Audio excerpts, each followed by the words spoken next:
is up, my planting people? My name is Lithius and welcome back to Roots Ready. I am so glad to have you here for another Anthurium update. In today's video, I'm going to be talking about this plant right here, my queen Anthurium.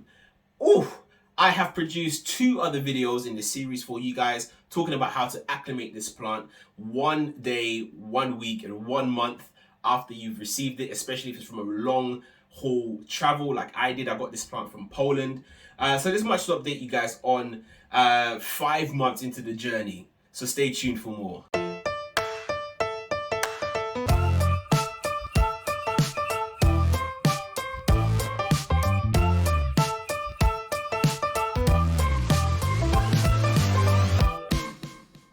So as you can tell, the leaves are looking a little bit worse for wear. This is the last leaf that came or arrived with the plant. This was the longest, most luxurious leaf. It was the most queen-like leaf of all of the leaves that this plant shipped with. And sadly, we're starting to lose it. In my previous video, you could have already seen the yellow spotting around the leaves and on the edge as well. Sadly, we've lost some more of that edge. So it's a little bit sad. We've lost, I think, about 4 leaves. Let me just cast my mind back. Yeah, about 3 leaves, and then this will be the 4th one. So it came with 4 leaves.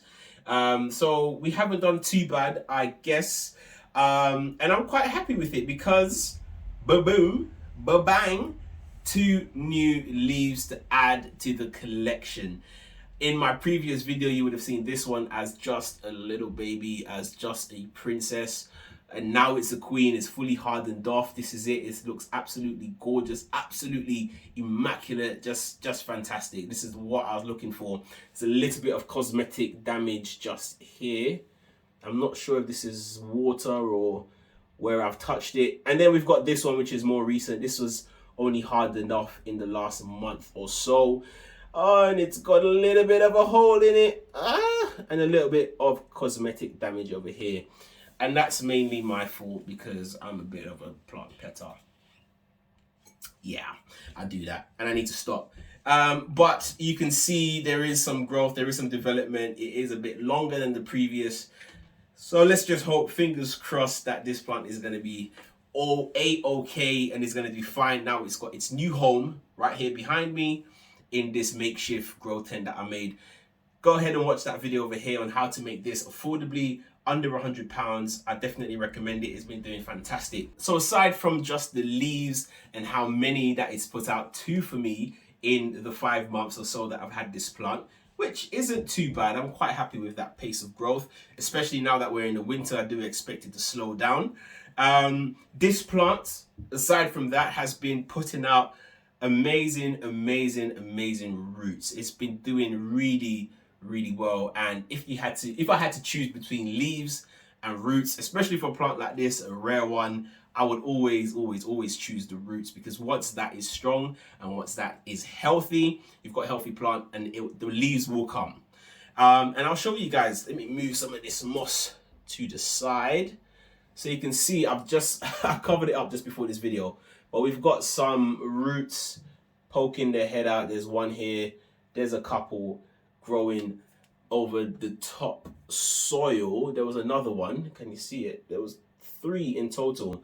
And it's like every time I cover this plant, right, and every time I try to cover the roots or try to guide them down into the substrate, there's always another one that pokes his head out of the pond. But that's okay. I just need to stay on top of not so much the watering, but the misting, to keep this moss moist so that it can keep promoting that growth. One thing I want to do as well in the future is get this staked up in some way, shape or form. I'm not sure how yet. It's not quite ready for that because the way that I've sort of positioned the stem in this, it's kind of horizontal and then it comes up like this, so it's going to look a bit janky, a bit weird, but my idea behind that was just to get those roots going, and it's been doing that. Let me show you guys a little bit of the root system and what's been happening. Take a look at that, guys. Have a look at those roots. They're doing their thing. Isn't that great? Don't want to get the floor all wet, but it's been doing really, really well. A couple of times I've had to sort of go in there just to check on the root system, just to make sure that it's doing okay.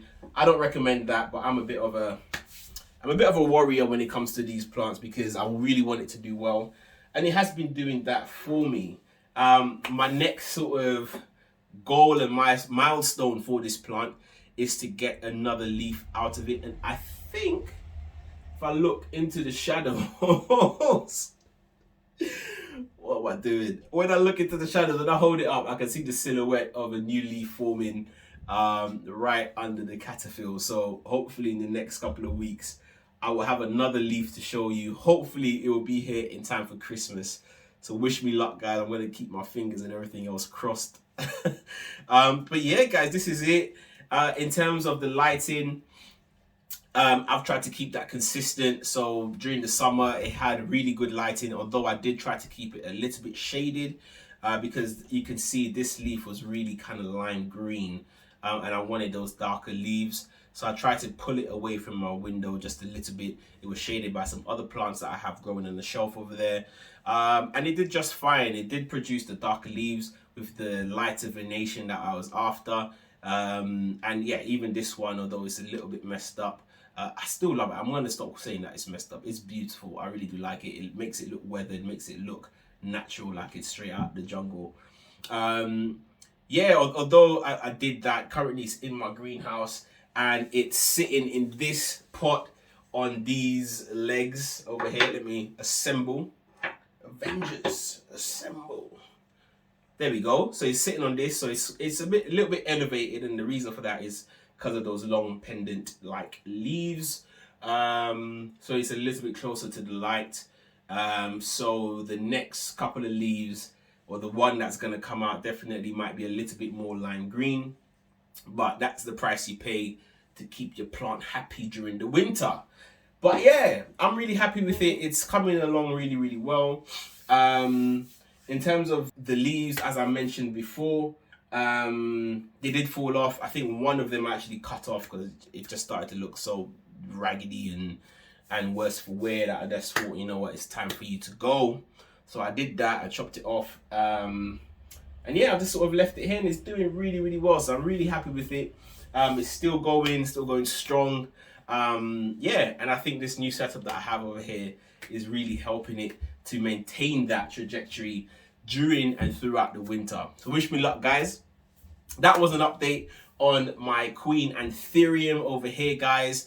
The next step, as I said, I wanted to grow that leaf, and I'm going to chop it up. I really am, because I need some more Queen Anthuriums in my life. Who doesn't need more of these? Look at it. It's just incredible. Just so cute, especially against this pot. But that was it, guys. Thank you so much for watching. I hope you've enjoyed the video. I hope you've learned something. I hope that if you have been following this journey and you have bought a Queen Anthurium, I hope that it's doing well. I hope that it's prospering. Let me know in the comments what you think and how it's going for you guys if you do have one. If you're planning to get one as well, let me know. And then we can compare notes. And I'm also over on Instagram. My Instagram handle is @rootsready. Where you can ask me any questions you like. If you don't want to go that far and go to Instagram, you can hit me up in the comments below. Let me know your thoughts. Ask me any questions. I'm more than happy to share my knowledge, and I'm more than happy and prepared to learn from you guys. That was it, guys. Thank you so much for watching, and keep planting.